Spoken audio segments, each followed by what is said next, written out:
attended quite a few Comic-Cons. What would you say keeps you coming back? The fans. Yeah, without a doubt, it's one of the warmest receptions we get anywhere we go is the crowd here at Comic-Con. Personally, I get really into the whole Comic-Con scene, so I put on costumes every year and I walk the floor.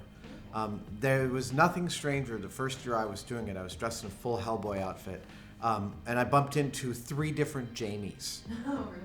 3 different dudes dressed as Jamie out on the floor. He's not just a man, he's also a cosplay option. That must be a big compliment, or is it just weird? It's just weird. No other way to put it. Yeah, it's. I don't know. This is a unique place. It's there's no place else in the world I think that has quite this collection of people.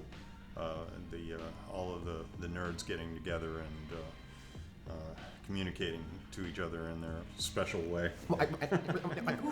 Binary.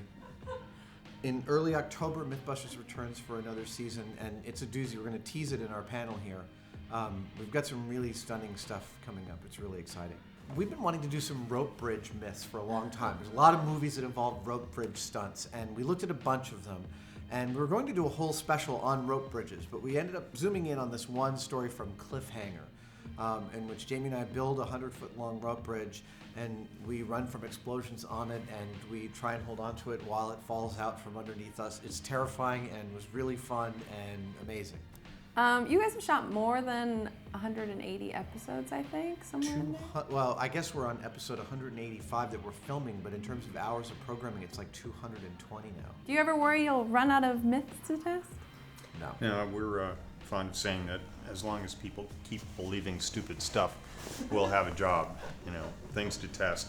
And, really a lot of the things that we're doing now aren't the definition of urban legends like we started out. We've gone into testing a lot of superhero myths, for example, and movie myths and sayings and aphorisms. And so it really amounts to us investigating anything that we're curious about, anything that we find interesting. Fortunately, Discovery realizes that if we like it, if we're interested in it, it makes for good TV because we're going to get into it and mess with it and play with it, and who knows what can happen. What would you say you geek out about in your own lives when you're not, working on the show? I think I would have trouble figuring out what I don't geek out about. I make and collect my own collection of movie props and costumes.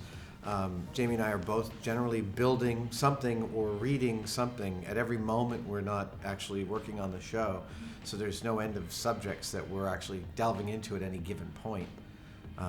I've got a projects folder that's over 100 gigabytes of images and research and stuff of things that I'm fascinated by. So that sort of central geek ethos of being obsessed with stuff, that's something that we both do all the time.